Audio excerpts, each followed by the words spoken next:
So ayan, medyo mapusyaw pa yung kulay natin mga lods. Dahil galing tayo sa winter, hindi tayo naarawan. So mga isang buwan lang nito mga lods, palugan na naman tayo. Diba?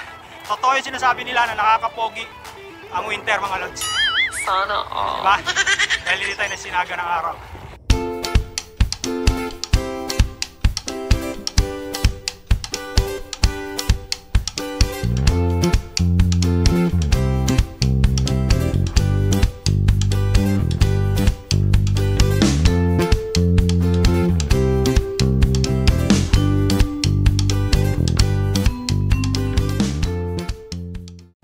What's up guys? It's me Marlon, Just for Fun TV. Welcome sa ating YouTube channel.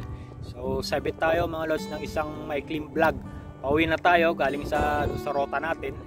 At medyo lumalamig na, kaya uwi na tayo. Pero naisip ko na magbahagi pa ng maikling vlog or ng mag-share ng konting idea or tips sa inyo tungkol sa mga nangyayari dito sa mga kababayan natin. Share ko sa inyo yung isang kababayan natin na tanong sa atin kung ano yung magandang gawin. Bali kararating niya lang dito, wala pang isang buwan, and then nagtatanong kung paano daw pa yung procedure kung uuwi na siya ng Pinas or babalik na. Ibig sabihin, hindi na siya magpapatuloy dito sa South Korea. Last time pinigilan ko, sinabi ko na sayang ang opportunity, nandito ka na. Maraming mga Pilipino, mga kababayan natin na gusto makapunta rito. Hindi sila maswerteng natatawagan. So ibig sabihin, sabi ko sa kanya, ikaw, andito ka na, sayang ang opportunity. Pinag-isipan niya, after a week, ayan, nag-chat ulit sa akin at sabi na decided na siya at nagtatanong kung saan pwedeng manguha ng ticket or bumili ng ticket. So meron akong nirecommend sa kanya, hindi ko alam kung anong naging usapan nila. So last time nag-chat sa atin na decidido na raw siya talagang umuwi, third week ng April. Hihintayin niya lang yung sahod niya ng isang buwan, lilipat na siya. So last time ang balak niya, huwag na sana magpaalam sa amo niya. Sabi ko sa nung nakaraan, dahil nga medyo parang medyo gumugulo yung sitwasyon, sinabi ko lang sa kanya na para walang maging problema, magpaalam na lang sa amo. Magsabi na lang ng totoo para yung amo hindi rin mag-expect, at saka kung ano yung mga process na dapat gawin sa kanya, yung amo na mismo ang tutulong sa kanya, hindi na kung sino-sino. Sabi niya nung nakaraan, nagsabi na raw siya at wala naman daw, okay lang naman daw sa amo niya, wala daw maging problema. So ang alam ko kasi mga lods, pagka ganyan nakararating mo lang dito tapos nag-decide ka uli na umuwi, katulad nung sa kaibigan yung sa kasama ko dati na dumating kami rito, tatlo kami, wala naman siyang ibang requirements na kinuha maliban dun sa ticket at yung siyempre yung passport niya. Hindi na siya pumunta ng labor, hindi na kumuha ng exit clearance, pero yung advice ng mga migrant personnel dito, kailangan daw na kumuha ng exit clearance kasi nga naman pag in the future gusto niya bumalik dito, wala siyang magiging record. Ibig sabihin clear yung kanyang record. Hindi ko alam kung susundin niya yung payo na yun, pero sabi ko sa kanya kumuha siya ng exit clearance kasi if ever nahanapin sa airport, meron kang ipipresent. Kasi naalala niyo yung isang kababayan natin na may luslus na umuwi. So umuwi yun, ticket lang ang dala niya, pero kinuha na siya nung amo niya. Yung amo niya mismo naglakad dun sa labor, kumuha ng exit clearance. Kaya lang pagdating niya dun sa immigration daw sa airport dito sa Incheon, hindi naman daw hinanap yung exit clearance. So ang present niya lang yung ticket, so tsaka yung passport. So ibig sabihin hindi kailangan yung exit clearance. Kaya lang in any case na kailanganin, ayan, dapat meron ka. Kaya sabi ko dun sa kaibigan natin, kumuha na lang para walang maging problema. Ayan, ang dahilan niya mga lods kaya gusto niya umuwi is yun nga, yung dumudugo daw yung ilong niya, tapos meron daw siyang acid reflux, tapos itong huli talagang medyo inano ko na siya, ano ba talaga ang dahilan mo lods, ba't uwi ka na ng Pinas, sayang kakataon. Sabi niya sumasakit daw yung tagiliran niya pag nagbubuhat. So ang conclusion ko dito mga lods, ang tingin ko sa kababayan natin is hindi sanay sa trabaho mabigat sa buhatan. At natsimpuhan na yung trabaho niya is buhatan, medyo mabigat, kaya siguro sumuko. Sinabihan ko siya na pwede namang magpa-release, pwede lumipat ng ibang company, kaya lang hindi ko alam bakit ayaw niya ng ganong procedure at decidido na raw siyang umuwi. So last time nag-chat sa akin na sabi niya hindi na raw maganda yung kalagayan niya doon. Alam niyo mga lods, ito sasabihin ko sa inyo dito sa Korea, base sa observation natin at mismong experience ko na rin, bagang isang EPS pangit ang napuntahan dito sa South Korea. Kung ano-ano ang nagiging reklamo niyan. Kesyo, mabigat yung trabaho, delikado yung trabaho, pangit yung bahay, sa kung ano-anong reklamo. Tapos bawat Pilipino na makakasalubong niya o makasalamuhan, pag halimbawang tinanong, ano bang klaseng trabaho nyo? Ganito ang hirap, delikado, ganito, ganyan, sumasakit yung ano. So, parang nanghihingi sila ng simpatya doon sa mga makakausap nila. So, sabihin ko sa inyo mga lods, ang trabaho dito sa South Korea talagang may kabigatan. Swerte mo na lang pag napunta ka doon sa mga trabaho na talagang hindi ka mapupwersa. Kaya lang, paano kung doon ka napunta sa mabigat, di ba? So, kailangan paghandaan natin. Alam naman natin na dito sa abroad, hindi natin alam kung ano yung pwede natin datunan. Hindi dapat tayo mag-expect dito na magiging madali lang lahat, kasi unang-una abroad nga, malayo. Tapos pangalawa, ibang lahi yung pagtatrabahuhan natin. Pangatlo, yung kikitain natin dito, di ba? Too good to be true kung dyan tayo sa Pilipinas. So ibig sabihin talagang malaki. So wag tayong mag-expect na magiging madali lang yung magiging kapalit na trabaho nun. Kaya nga, kagaya nga nasabi ko sa inyo nung mga nakaraan, ang trabaho natin dito is yung mga trabahong inaayawan ng mga Koreano, di ba? 3D, 4D, di ba? So wag nating i-expect na madali.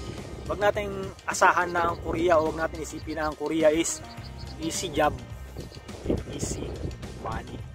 Diba? So sabi nga nila, hindi lahat para sa Korea, diba? Hindi natin masisisi yung mga kababayan natin kung sadya nga naman na walang experience, so hindi sanay sa mahirap na trabaho, ano? Teacher kasi siya sa Pinas mga lods. So syempre pag teacher, nagtuturo ka lang, lesson plan ang hawak mo.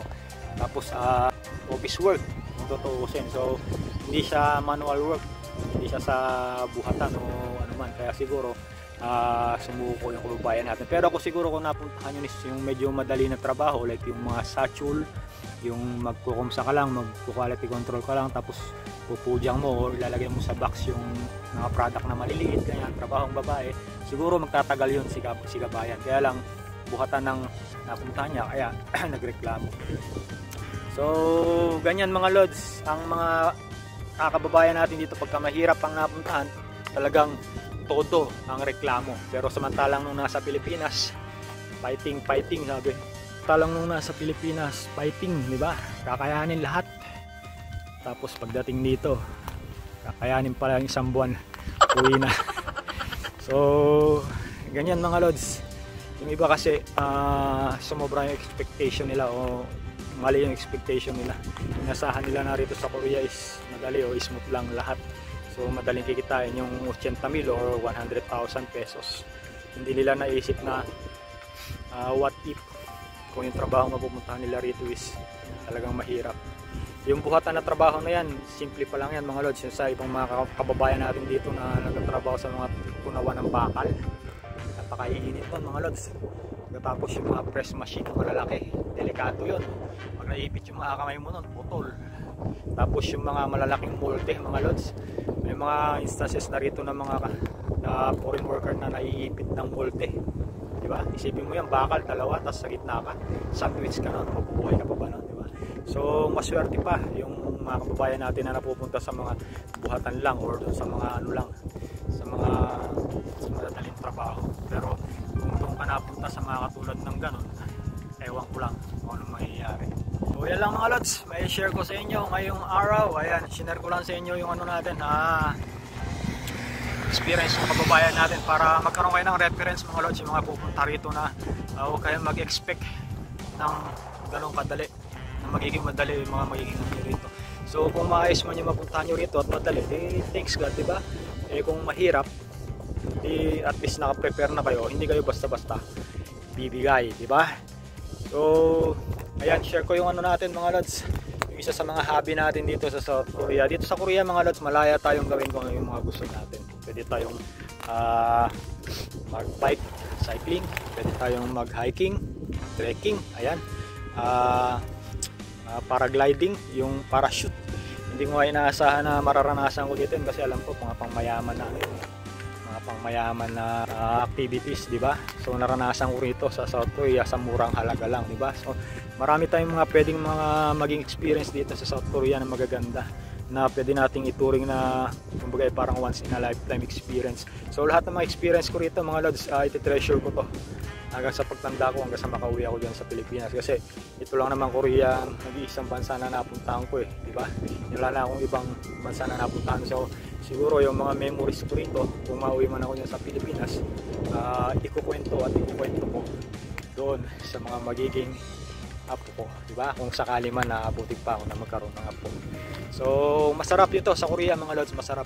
Kaya lang hindi nga lang lahat sinuswerte, meron talagang iba na napupunta sa mga pangit at mahirap na trabaho. Pero dapat sa Pilipinas pa lang alam na natin yan dapat napaganda na natin yan sa Pilipinas para pagdating dito hindi na tayo maninibago. Kaya nga sinishare ko sa inyo mga lods mga bagay na katulad nito para malaman nyo. Hindi ko alam kung ako lang nag-share ng mga ganito rito, kung may mga ibang vlogger na nag-share ng mga pangit na experiences dito, ano nangyayari. So ako gusto ko kasi maging transparent sa inyo. Ayaw ko kasi na masayang yung mga pinagpaguran ninyo, yung pag-review ninyo, yung pag-exam ninyo, yung mga gastos ninyo, di ba? Yung paghihintay ninyo, yung iba dyan, taon bago nakalis. Tapos pagdating dito, isang buwan lang alis na, hindi nakaalis na pera. So bagay, unti lang naman ang mga ganyang instances, kaya lang sayang pagkakataon. So pwede lang i-transfer yung visa niya sa mga ibang nangangailangan ng visa dyan, di ba? So sayang, malaking sayang mga lods. So masarap dito sa Korea mga lods, masarap, sabi ko sa inyo.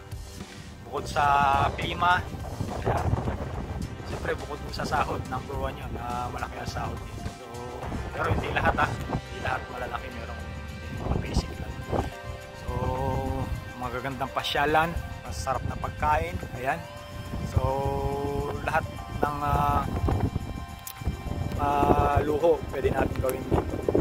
Huwag lang kayong mag-ibisyo, di ba?